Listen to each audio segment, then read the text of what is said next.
नमस्कार दोस्तों, एक्सेल की एक और वीडियो में आपका स्वागत है। मेरा नाम है अमरजीत सिंह और आप मुझे प्यार से जीत सर भी कह सकते हैं।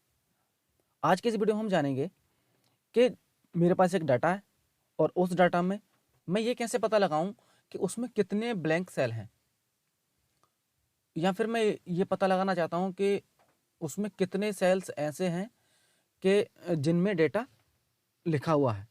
अगर हमें ये पता लगाना है कि कितने ब्लैंक सेल हैं और कितने हमारे पास सेल्स में डेटा लिखा हुआ है करें, तो मेरे पास ये जो मैंने ले रखा है ये तो छोटा डेटा है, मैं यहाँ से हाथ से भी काउंट कर सकता हूँ। लेकिन अगर मेरे पास बड़ा डेटा होता है तो उस केस में हम क्या करते हैं, तो चलिए इस वीडियो में शुरू करते हैं कि हम कैसे इन सेल्स को काउंट कर पाते हैं। डेटा में मैं देखना चाहता हूँ कि जो मेरी पहली रो है उस रो में कितने सेल्स ब्लैंक हैं। तो उसको देखने के लिए मुझे यूज़ करना पड़ेगा फॉर्मूला काउंट ब्लैंक। अगर मुझे केवल ब्लैंक काउंट करने हैं तो उसके लिए मुझे फॉर्मूला यूज़ करना पड़ेगा काउंट ब्लैंक। तो मैं फॉर्मूला लगाता हूँ। मैंने क्या इक्वल प्रेस लिखा, मैंने COU काउंट, और नीचे देख रहा हूँ काउंट काउंट ए काउंट ब्लैंक काउंट इफ्स। ये कई सारे फॉर्मूले हमें मिल रहे हैं, लेकिन अभी हम यहाँ पे 3 फॉर्मूले को सीखेंगे, काउंट काउंट ए और काउंट ब्लैंक। मैं यहाँ लगाता हूँ एक फॉर्मूला इक्वल काउंट। मुझे नंबर काउंट करने कि कितने सेल्स में नंबर लिखे हुए हैं, तो उसके लिए हम काउंट ब्लैंक करके टैब प्रेस करते हैं और आगे हम इसको देते हैं एक रेंज। मैंने एक ये रेंज दे दी, रेंज देकर ब्रैकेट किया क्लोज और मैंने कर दिया इसको एंटर। अब यहाँ रिजल्ट निकल के आया 7। इसका मतलब क्या है कि इसमें 7 सेल्स में नंबर्स को लिख रखा है, जैसे 1 2 3 4 5 6 7। ये 7 ये 7 सेल्स में नंबर को लिख रखा है। अगर मैं अभी इन ब्लैंक सेल में नंबर की जगह कोई टेक्स्ट लिख दूं, मैंने लिख दिया यहाँ पे बाई, और बाई करके मैंने करा एंटर, और जैसे मैं एंटर किया इसको तो देखिए यहाँ 7 पे कोई भी इफेक्ट नहीं पड़ा। मतलब जो मैंने काउंट वाला फॉर्मूला लगाया था वो सिर्फ नंबर को ही काउंट करेगा कि सेल में कितने नंबर लिखे हुए हैं, उसे टेक्स्ट से मतलब नहीं है, वो टेक्स्ट को काउंट नहीं करता है। अगर मुझे टेक्स्ट को भी काउंट कराना है तो उसके लिए मुझे कौन सा फॉर्मूला लगाना पड़ेगा, तो उसके लिए मुझे काउंट ए का फॉर्मूला यूज़ करना पड़ेगा। जैसे मैं यहाँ इस लाइन में कर लेता हूँ इक्वल, और मैं यहाँ प्रेस करता हूँ काउंट और नीचे सेलेक्ट करता हूँ काउंट ए, टैब प्रेस करता हूँ काउंट ए करके मैं एक रेंज को पूरी सिलेक्ट करता हूँ। मैंने की पूरी रेंज सिलेक्ट कर ली यहाँ तक, ब्रैकेट किया क्लोज और मैंने कर दिया एंटर। अब मैं देख रहा हूँ कि मैंने काउंट ए करा, यानी कि कितने सेल्स ऐसे हैं जिनके अंदर नंबर या टेक्स्ट लिखा हुआ है, तो भी 5 दिखा रहा है। मैं काउंट करता हूँ 1 2 3 4 5 सेल्स मुझे ऐसे मिल रहे हैं जिनके अंदर नंबर लिखा हुआ है। अब जैसे मैं चाहता हूँ कि नंबर तो मैंने ऊपर काउंट कर लिया था, मैं चाहता हूँ इसमें टेक्स्ट भी काउंट हो, तो मैं कोशिश करता हूँ करने की। जैसे मैंने यहाँ ब्लैंक वाले सेल में मैंने लिख दिया सी करके मैंने किया एंटर, और जैसे सी करके मैंने सी लिखने के बाद मैंने एंटर किया तो देखूँ मैं यहाँ पे जो वैल्यू है वो चेंज हो गई, यानी कि उसमें दिखा रहा है कि टोटल 6 रोज हैं जिनमें डेटा लिखा हुआ है। अब इन डेटा में नंबर भी हो सकता है और टेक्स्ट भी हो सकता है। अगर हमें केवल नंबर चाहिए कि कहाँ कहाँ नंबर लिखा हुआ है, तब तो मैं काउंट का यूज़ करूँगा केवल। और अगर मुझे चाहिए कि जहाँ नंबर भी लिखा हो और टेक्स्ट भी लिखा हो, मुझे सभी चीज़ें बता दे, तो फिर उसके लिए काउंट ए करते हैं। मतलब काउंट ए मतलब काउंट ऑल। जो डेटा है उसमें कितने ब्लैंक सेल्स हैं, मुझे उन ब्लैंक सेल्स को काउंट करना है। तो देखिए कैसे करते हैं। मैं एक फॉर्मूला लगाता हूँ यहाँ पे इक्वल और काउंट, और नीचे आ रहा है काउंट ब्लैंक।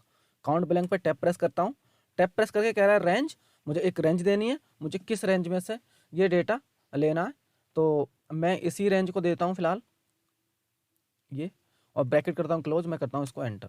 एंटर किया, यहाँ मुझे दिख रहा है कि 1 2 3 सेल्स मेरी ब्लैंक है, और वहाँ मुझे रिजल्ट भी कितना मिल रहा है, 3 मिल रहा है।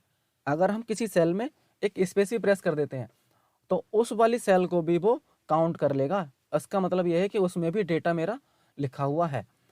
तो देखिए कैसे करते हैं। मैं यहाँ पे क्लिक करके एक बार स्पेस प्रेस कर देता हूँ और स्पेस प्रेस करके करता हूँ एंटर, और जैसे मैंने स्पेस को प्रेस करके एंटर किया तो वैल्यू यहाँ पे कम हो गई, यानी कि सेल्स जो ब्लैंक थी वो पहले 3 थी, अब मैंने एक सेल में स्पेस दे दिया तो वहाँ 2 ब्लैंक सेल्स को मुझे दिखा रहा है।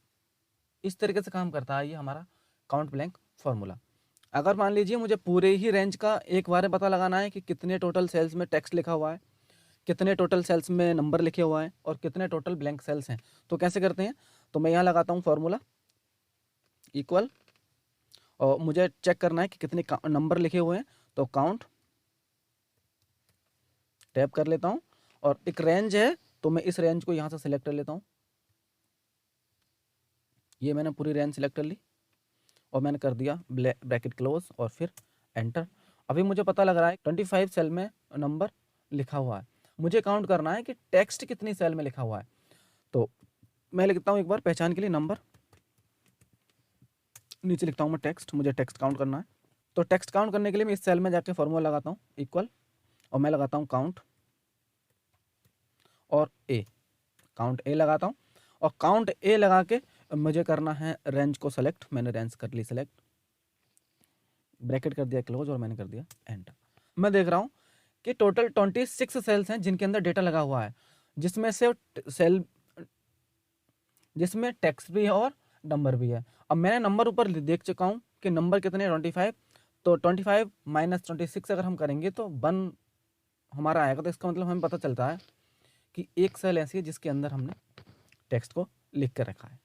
अब मुझे काउंट करना है ब्लैंक्स कि कितनी सेल्स ब्लैंक्स हैं। तो ब्लैंक्स के लिए मैं क्या करता हूँ इक्वल